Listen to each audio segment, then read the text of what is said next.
போதி வணக்கம். நான் உங்கள் ஈரோடு உதயகுமார். இன்றைக்கி ஒரு நேயர் நமக்கு ஒரு கேள்வி அனுப்பியிருக்காங்க. அந்த கேள்விக்குண்டான குறிப்புகளை சில விஷயங்கள் கலந்துக்கலாமே. சரி, அது ஒரு அற்புதமான கேள்வி தான் கேட்டிருக்கிறது. அவர் நண்பர் என்ன கேட்டிருக்காங்கன்னா, ஒரு நிமிட தியானம் வெஸ் 1 மணி நேர தியானம் எது சிறந்தது? இந்த கேள்வியில் பாருங்கள், இந்தியா பாகிஸ்தான் மேட்சுக்கெல்லாம் பாருங்கள், இந்தியா வெஸ்ட் பாகிஸ்தான் அப்படின்னு போடுவாங்க. அந்த மாதிரி ஒரு கேள்வி தான் இது. 1 நிமிட தியானம் வெஸ் 1 மணி நேர தியானம் எது சிறந்தது அப்படிங்கிறது ஒரு கேள்வியாக கேட்டிருக்காங்க. சரி, கேள்வி ஒரு அற்புதமானது தான். கேட்டவருக்கு மகிழ்ச்சியாக தான் இருக்கும். பதில் சொல்கிறதுல பல விஷயங்கள் புரிய வைக்க வேண்டியது அவசியம். சரி, இதில் இன்னொரு குறிப்பு பார்ப்போம். முதல்ல தியானம் அப்படிங்கிற வார்த்தையை யாருக்கெல்லாம் நம்ம சொல்கிறோம்? நம்மக்கிட்ட ஒரு ஜாதகம் பார்க்கறதுக்கு வராங்க, அல்லது பிரசன்னம் பார்க்கறதுக்கு வராங்க, அல்லது ஒரு அறிவுரை கேட்பதற்கு, யாருக்கிட்டையாவது ஒரு பர்சனல் டெவலப்மெண்ட்டுக்காக யாருக்கிட்டையாவது சில விஷயங்கள் பேசுகிறோம். சில குறிப்புகள் எல்லாம் யோகம் சார்ந்த விஷயங்கள் எல்லாம் நிறையா பரிந்துரை செய்கிறாங்க. இப்போ நிறையா எல்லா இடத்துலையும் தியானம், யோகா செய்யுங்க, மூச்சு பயிற்சி செய்யுங்க, இந்த மாதிரி விஷயங்கள் சொல்ல ஆரம்பிச்சிட்டாங்க. இது ஒரு வகையில் நன்மையான விஷயமும் கூட.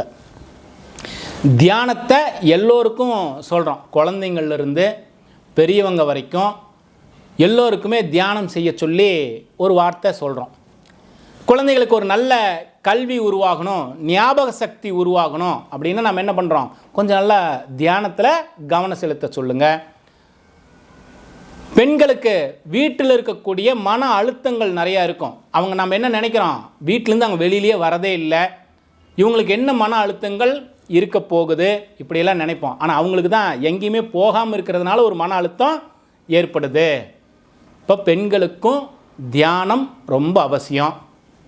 வேலைக்கு போகக்கூடிய ஆண்கள், தொழில் செய்யக்கூடிய ஆண்கள், வேலை செய்யக்கூடிய இடத்துல இருக்கக்கூடிய மன அழுத்தம், தொழிலில் ஏற்படக்கூடிய மன அழுத்தம், இப்படி எல்லா விஷயங்களுக்கும் இந்த தியானம் ஒரு அற்புதமான மாற்றத்தை உருவாக்கும்.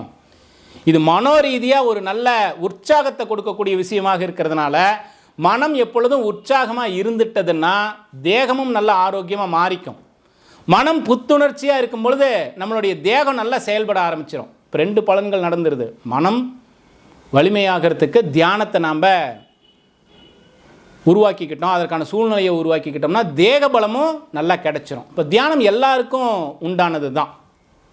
குழந்தைங்கள்லேருந்து பெரியவங்க வரைக்கும், மன அழுத்தத்தில் இருக்கிறவங்க, தொழில் சார்ந்தவங்க எல்லாருக்குமே இந்த தியானம் அவசியமானது தான். இதை ஒரு குறிப்பாக முதல்ல தெரிஞ்சுக்குவோம். சரி, இதில் என்ன 1 நிமிட தியானம், 1 மணி நேர தியானம். சரி, எல்லாருக்கும் நம்ம தியானம் என்ன சொல்லுவோம்? சொல்லும் போதே ஆரம்பத்தில் குறைஞ்சது ஒரு 20 நிமிடங்களாவது, 1/2 மணி நேரமாவது பயிற்சி செய்யுங்க தியானத்திற்கு அப்படின்னு சொல்கிறோம். அப்புறம் நேரம் அதிகப்படுத்திக்கிட்டே போங்க அப்படிலாம் சொல்கிறோம். உங்களால் எவ்வளோ நேரம் அந்த இறை சக்தியை, அந்த இறை சக்தியோடு தொடர்பில் இருக்க முடியுதுன்னு பாருங்கள். முடிஞ்ச வரைக்கும் செய்துக்கிட்டே வாங்கன்னு சொல்கிறோம். சிலர் நம்மகிட்ட திருப்பி பதில் சொல்லும்போது, இதை பயிற்சி செய்துட்டு வந்து பதில் சொல்லும்போது சில குறிப்புகள் எல்லாம் சொல்லுவாங்க. தியானத்தில் பல யுக்தி இருக்குது. நான் ஒரு சிலருக்கு பரிந்துரை செய்யக்கூடிய யுக்தி, அவங்க செய்து பார்த்துட்டு நமக்கு என்ன அனுபவத்தை சொல்கிறாங்களோ அதை பகிர்ந்துக்கிறேன். சரி, ஒரு 1/2 மணி நேரம் கண்ணை மூடி உட்காரோம், 1 மணி நேரம் கூட கண்ணை மூடி உட்காரோம். 1 மணி நேர தியானத்தில் எங்களால் கொஞ்ச நேரம் கூட மனம் ஒருநிலைப்பட்டு இருக்க முடியல. 1 மணி நேரம் பயிற்சி செய்தாலும் மனம் ஒருநிலைப்பட்டு ஒரு விஷயத்தை செய்ய முடியல. அந்த இறை சக்தியின் மீது எண்ணத்தை குவிக்க முடியல. இதுதான் நிறைய பேருடைய குறைகளாக சொல்லுவாங்க. 1 மணி நேரம் பயிற்சி செய்கிறேனே, 1 மணி நேரம் பயிற்சி செய்கிறேன், ஆனால் என்னால் மனம் குவிக்க முடியல. பல சிந்தனைகள் அப்பொழுது தான் எனக்குள்ளார உருவாகுது.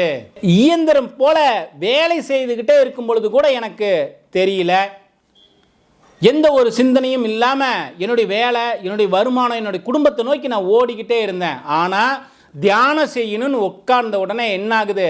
என்னுடைய பல விஷயங்கள், பல சிந்தனைகள் எனக்குள்ளார ஓட ஆரம்பிக்குது. என்னுடைய குடும்பத்தினுடைய எதிர்காலம், என் குழந்தைகளுடைய எதிர்காலம், என்னுடைய தொழில் எப்படி இருக்கும், என்னுடைய வேலையில் இருக்கக்கூடிய அழுத்தங்கள் எல்லாம் நான் எப்போ கண்ணை மூடி உட்காரணும் தியானத்துக்காக அந்த நேரத்தில் தான் எல்லா விஷயங்களும் வெளியில் வருது. இதுக்கு நாங்கள் என்ன செய்கிறது? பேசாமல் கம்முனே ஓடி இருக்கலாமே. ஓடிக்கிட்டே இருக்கிற வரைக்கும் கூட இந்த அழுத்தம் எனக்கு தெரியல. ஆனால் கண்ணை மூடி உட்காந்தோன்னே எல்லா விஷயங்களும் எனக்கு தோண ஆரம்பிக்குது. இதுவே பாதி பேருக்கு பிரச்சனை இருக்கும். பாதி பேருக்கு இதுவே பிரச்சனை இருக்கும். சிலருக்கு அந்த இடம் சூழ்நிலை அமையல, சிலருக்கு எங்களுக்கு அதற்கு சாத்தியமான இடம் அமைச்சுக்கல. அதெல்லாம் ஒரு சிலருக்கு தான். பெரும்பாலானவர்களுக்கு கண்களை மூடுனாவே மனம் அலைகின்றதுன்னு தான் சொல்லுவாங்களே தவிர, என்னால் அந்த இறை சக்தியின் மீது என்னுடைய கவனத்தை செலுத்த முடியல அப்படின்னு பலருக்கு குறை இருக்குது. மனம் அலைகின்றதுன்றது பலருக்கு குறிப்பு இருக்குது. 1 மணி நேரத்துக்கே முடியல, 1 நிமிஷத்தில் எப்படி நான் அந்த இறை சக்தியை உணர முடியும்? அந்த இறை சக்தியின் மீது எப்படி 1 நிமிடத்தில் கவனத்தை வைக்க முடியும்? அது எப்படி எனக்கு என்னுடைய உடம்புக்கு தேவையான, என்னுடைய மனதிற்கு தேவையான சக்திகளை அது கொடுக்கும் அப்படிங்கிறது பலருக்கு கேள்வியாக இருக்குது. அருமையான விஷயந்தான். கேள்வி கேட்டவர் சிறப்பான கேள்வியை உருவாக்கிட்டார். ஒரு விஷயம் புரிஞ்சுக்குங்க, 1 மணி நேரத்தில் நம்முடைய மனம் ஒருநிலைப்படலை, அலைஞ்சிக்கிட்டே இருக்குது. இதெல்லாம் எல்லோருக்குமே இருக்கும். ஆரம்ப நிலையில் இருக்கக்கூடிய அத்துணை பயிற்சியாளர்களுக்கும் இந்த நிலையை கடந்து தான் அடுத்த நிலைக்கு வந்தாகணும். இதுதான் முதல் விஷயம். எல்லோருக்குமே இருக்கும். ஆரம்ப பயிற்சியாளர்கள் அத்துணை பேருக்குமே மனம் ஒருநிலைப்படாது, அலைஞ்சிக்கிட்டே தான் இருக்கும். ஒரு சில யுக்திகள் எல்லாம் இருக்குது. இப்போ இந்த இடத்துல யுக்தி, தியானத்திற்கான யுக்தி வேற வேற இருக்குது. நாம் எந்த யுக்தியை தேர்ந்தெடுக்கிறோமோ அதை பொறுத்து பலன்கள் மாறும். இதை கொஞ்சம் குறிப்பாக தெரிஞ்சுக்குங்க. உடனடியாக ஒரு நிமிடத்தில் அந்த இறை சக்தியை உணர முடியுமானா உணர முடியும். அந்த இறை சக்தி அந்த 1 நிமிடத்தில் நமக்கு ஒரு விஷயத்தை நமக்கு திருப்பி தருதா, அந்த சக்தியை நமக்கு கொடுக்குதான்னா நிச்சயம் அதற்கான சாத்தியங்கள் உண்டு. 1 மணி நேரத்தில் கிடைக்காத விஷயத்தை 1 நிமிடத்திலையும் பிடிக்க முடியும். ஆனால் அதற்கான பயிற்சி, அதற்கான வழிகாட்டுதல், அதற்கான சரியான யுக்தி இதெல்லாம் இருந்து அந்த சூழ்நிலையை நீங்கள் அமைச்சுக்கிட்டே வந்தீங்கன்னா நிச்சயம் நீங்கள் செய்ய வேண்டாம், அது உங்களுக்கு கொடுக்க ஆரம்பிச்சிடும். இது ரொம்ப கவனமான விஷயம். இது ரொம்ப கவனமாக இதை தெரிஞ்சுக்கணும். எப்பொழுது நம்முடைய மனம் அலைவாய்ந்தாலும் 1 நிமிடங்களாவது அந்த இறை சக்தியை தொட்டுட்டு மறுபடியும் 1 நிமிடம் கழித்து வந்துடுங்க. ஒரு மணி நேரம் கழிச்சு மறுபடியும் அந்த இறை சக்தியை தொட்டுட்டு திரும்பி வாங்க. மறுபடியும் 1 மணி நேரம் கழிச்சு அந்த இறை சக்தியை 1 நிமிடங்களாவது தொட்டுட்டு திருப்பி வாங்க. இதை செய்துக்கிட்டே இருந்து பாருங்க. நல்ல யுக்தி தான். அதுவே சிறிது நேரத்தில், சிறிது காலங்களில் அந்த 1 நிமிடம் என்னாகும்? உங்களுடைய 24 மணி நேரத்தில் ஒவ்வொரு நிமிடத்தையும் அதுவாகவே என்ன பண்ணிக்கும்?